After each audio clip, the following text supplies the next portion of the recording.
বাড়িতে ঢুকতেই উর্মি দেখল উঠোন জুড়ে পুরোদমে চলছে অনুষ্ঠানের পূর্ব প্রস্তুতি। উর্মিদের বাড়ির সামনের বিশাল উঠানটা যেন পাল্টে ফেলেছে তার পরিচিত চেহারা। প্যান্ডেল বানানো হচ্ছে, একপাশে কাঠ আর কাপড় মেলেছে তার কাঠামোতে, আরেক পাশে তৈরি হচ্ছে স্টেজ। কাঠের ফ্রেমে চড়ছে রঙিন কাপড়, ফুলের তোড়া, লাইটের তার ছড়িয়ে ছিটিয়ে পড়ে আছে মাটিতে।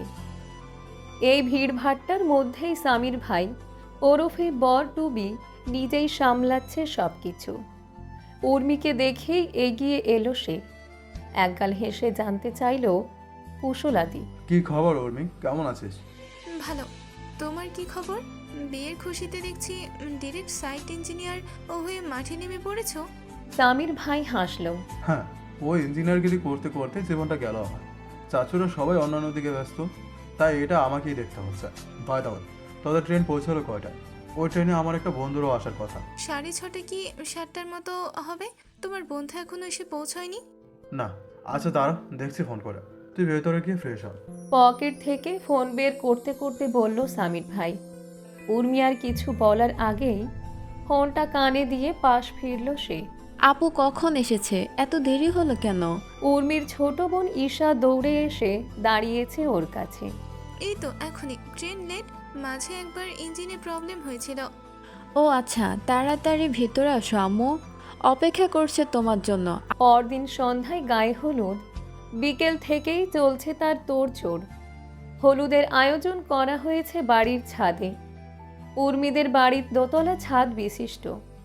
বারান্দার এক পাশ দিয়ে উঠে গেছে ছাদের সিঁড়ি। ব্যস্ততা আর আনন্দের ফোয়ারায় মেতেছে পুরো বাড়ি। মেয়েরা সবাই আটপৌড়ে করে হলুদ শাড়ি পরেছে, কেউ খোপায় গুজেছে গাঁদা ফুল, কেউ বা গোলাপ। ছেলেরা পরেছে সাদা পাঞ্জাবি, কেউ কেউ অনুষ্ঠানের রঙে রং মিলিয়ে ওভারকোট পরেছে তার উপর। বাচ্চাগুলো ছোট ছোট গ্রুপ করে দৌড়াদৌড়ি করছে এদিক ওদিক। উর্মি ছাদের এক পাশে দাঁড়িয়ে দেখছিল সব কিছু। সেও আজ আটপৌড়ে হলুদ শাড়ির ভাঁজে আবৃত করেছে নিজেকে।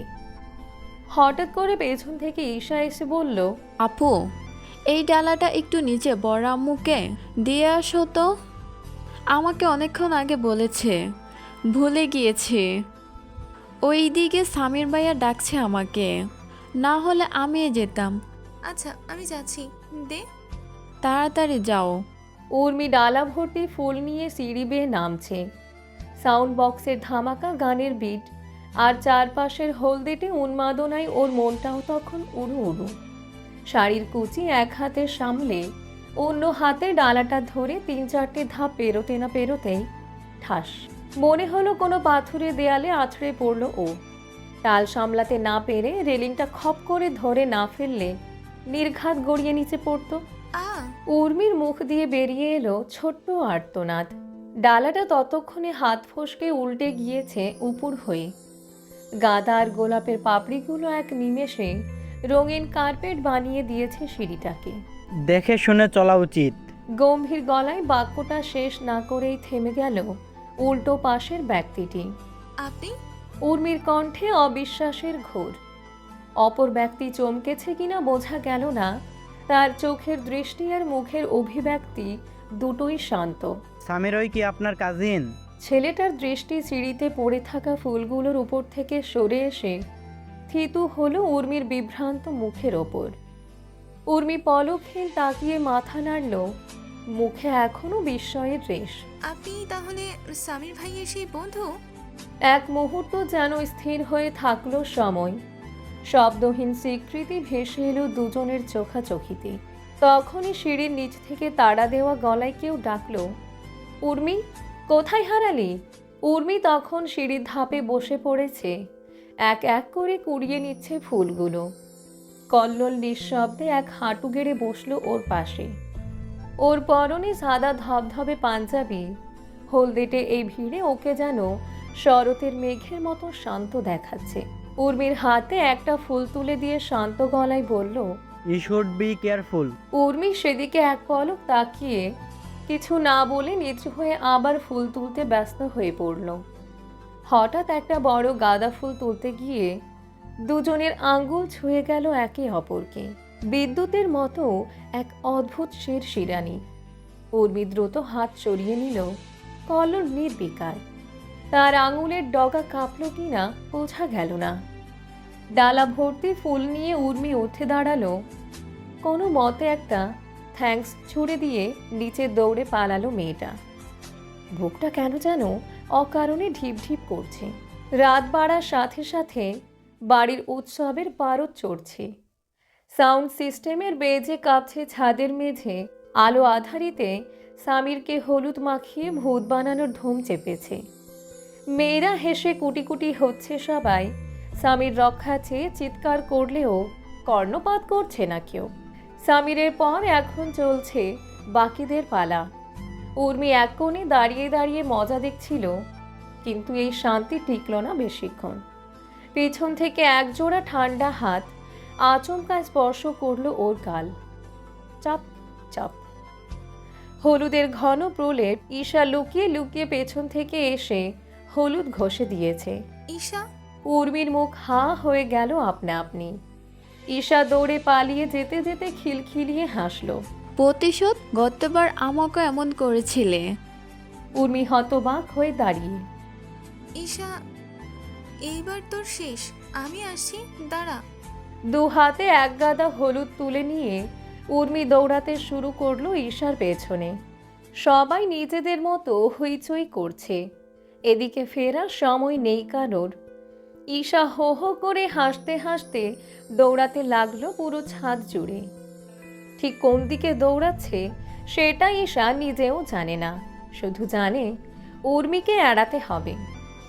একটা বাঁক ঘুরে ঈশা হঠাৎ এক লাফে লুকিয়ে পড়ল কোথাও। উর্মি তখনও উত্তেজনায়, হাসিতে আর প্রতিশোধ স্পৃহায় নিজের হুঁশে নেই। উর্মি তখন উত্তেজনায়, হাসিতে আর প্রতিশোধ স্পৃহায় নিজের হুঁশে নেই। গান বাজছে প্রকাণ্ড শব্দে। ওর হাতে এখনো থকথকে হলুদের দলা। তাকিয়ে দেখল সামনে একটা ছায়ামতো চেহারা দাঁড়িয়ে। উচ্চতা একটু বেশি, তবে মুখটা স্পষ্ট নয় অন্ধকারে। চাপ।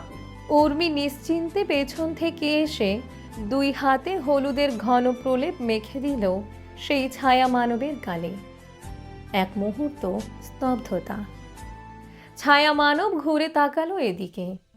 ছায়া থেকে মুখটা আলোয় বেরিয়ে আসতেই উর্মির হৃৎপিণ্ড যেন গলায় এসে ঠেকল। গম্ভীর মুখটাই উর্মির হলুদ লাগানো হাতের ছাপগুলো বড্ড বেমানান, যেন সাদা ক্যানভাসে কেউ হঠাৎ ছিটিয়ে দিয়েছে কাঁচা রং। উর্মির চোখ বিস্ফোরিত, মুখ হা। আপনি? কল্লোল চোখ বন্ধ করলো এক সেকেন্ডের জন্য, তারপর ঠান্ডা গলায় বলল, আপনি কি সব সময় এমন বাচ্চামি করেন, নাকি এটা শুধু আজকের দিনের জন্য স্পেশাল? উর্মির মুখ শুকিয়ে গেল, ঠোঁট কাঁপলো একটু। কিছু বলতে গিয়েও থেমে গেল ও। তারপর নিজেকে সামলে নিয়ে বলল, আমি আমি আসলে ভেবেছিলাম ঈশা। কল্লোল ওর দিকে এক পলক তাকালো। এক হাত দিয়ে নিজের গাল থেকে একটু হলুদ তুলে নিয়ে এলো চোখের সামনে। উর্মি নিচু গলায় বলল, সরি, আমি আমি সত্যি বুঝতে পারিনি। কল্লোল আগের থেকেও দ্বিগুণ ঠান্ডা স্বরে বলল। এখন বুঝেছেন? উর্মি কথা হারিয়ে ফেলল। মাথা নিচু করে দাঁড়িয়ে রইল ও। কল্লোলের এই গম্ভীরতা যেন বুকে চেপে বসেছে। চারপাশের হাসি, গান, হইচই সব কেমন যেন দূরে সরে গেল এক মুহূর্তেই। এটুকু বলে কল্লোল পাশ কাটিয়ে সোজা চলে গেল। আলো ছায়ার মাঝে মিশে গেল তার দীর্ঘ অবয়ব। উর্মি তখনও হাতে হলুদের প্রলেপ আর একরাশ মন খারাপ নিয়ে দাঁড়িয়ে রইল চুপচাপ। একটু পরে মেয়েটা ধীরে ধীরে হাঁটতে শুরু করলো ভেতরের দিকে। পেছন ফিরে তাকালো না একবারও। ছাদের সাদা সিমেন্টের মেঝেতে তখনও পড়ে আছে ছিটকে পড়া হলুদের ঘন প্রলেপ। উর্মি বারান্দায় দাঁড়িয়ে আছে। ঠান্ডা বাতাসে এলোমেলো হচ্ছে কোমর সমান ঘন চুলগুলো। চোখ জুড়ে চাপা ক্লান্তি। রাতে সবাই একসাথে গাদাগাদি করে শোয়ায়, ঘুম হয়নি ঠিকঠাক। পেছন থেকে ঈশার কণ্ঠ এলো, আপু, কি হয়েছে?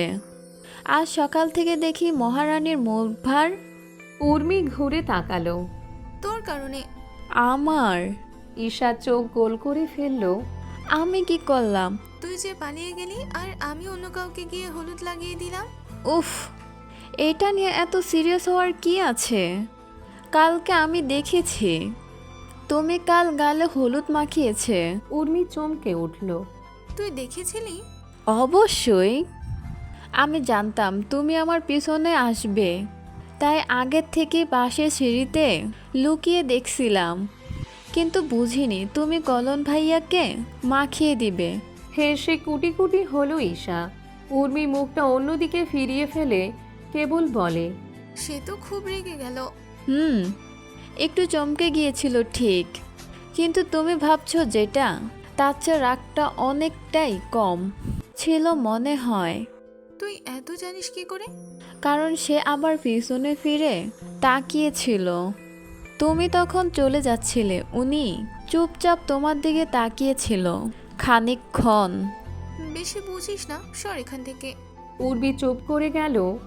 একটা ছোট্ট ভাঁজ পড়ল ওর কপালে, কিন্তু ঠোঁটের কোণে টুক করে খেলে গেল হালকা একটা হাসির রেখা। বারান্দা থেকে নেমে এসে রান্নাঘরের দিকে গেল উর্মি। বিয়ের দিন সকালের ব্যস্ততা চলছে সেখানে।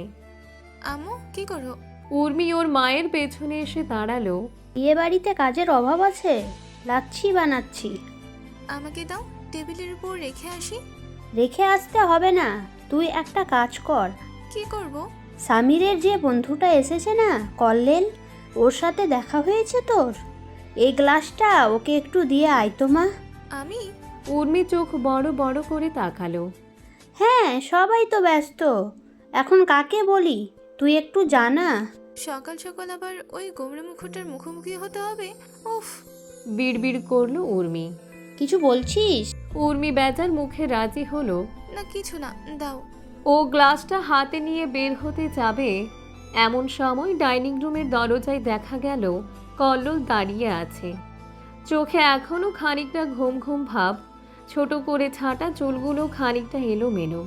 সাদা টি শার্টের ওপর একটা হালকা নীল তোয়ালে কাঁধে ঝোলানো। উর্মির চোখ ওর দিকে যেতেই কাল রাতের মুহূর্তটা ঝাঁপিয়ে এলো ওর মনে।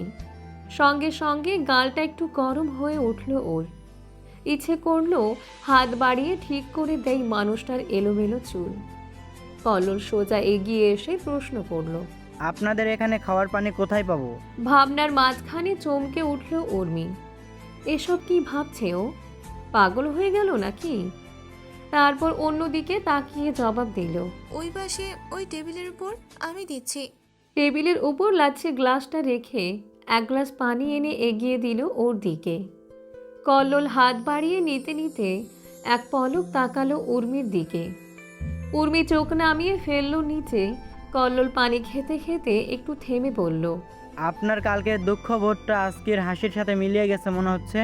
উর্মি মুখ তুলল এক মুহূর্তের জন্য, তুতলে উঠে কৈফিয়ত দিতে চাইল যেন।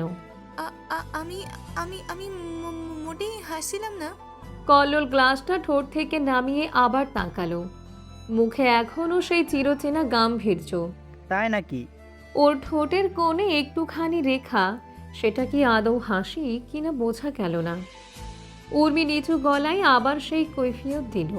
কাল ইচ্ছে করে করিনি, সত্যি বলছি। আমি ভেবেছিলাম ঈশা দাঁড়িয়ে আছে। কল্লোল ওকে থামিয়ে দিয়ে বলল। জানি। জানেন মানে? কল্লোল এক দৃষ্টে তাকিয়ে থাকলো 2 সেকেন্ড, তারপর শান্ত স্বরে বলল। জানি, কারণ কেউ যদি ইচ্ছে করে কিছু করতো তবে তার চোখে এতটা অনুতপ্ত হতো না। উর্মির গলার কাছে কিছু একটা আটকে গেল বোধহয়।